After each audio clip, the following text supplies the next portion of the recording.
थंडीच्या दिवसात संध्याकाळच्या चहासोबत गरमागरम आणि कुरकुरीत काहीतरी खायचं असेल ना, तर ही रेसिपी नक्की ट्राय करा.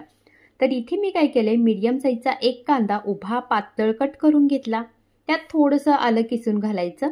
बारीक कट केलेली हिरवी मिरची आणि कोथिंबीर घालायची. ओवा, जिरं, पांढरे तीळ, थोडीशी हळद, थोडंसं लाल तिखट घालायचं. 1 वाटी बेसन, अर्धी वाटी तांदळाचं पीठ आणि चवीपुरतं मीठ घालायचं आणि सगळं मिक्स करून घ्यायचं. आता याच्यामध्ये थोडं थोडं पाणी घालायचं. घट्टसर असं हे बॅटर बनवून घ्यायचं.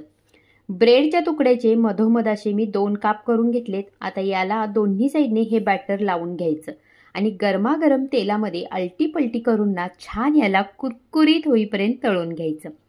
मस्त आपले हे संध्याकाळच्या चहासोबत खाण्यासाठी ब्रेड पकोडे तयार आहेत. खायला खूप टेस्टी लागतात.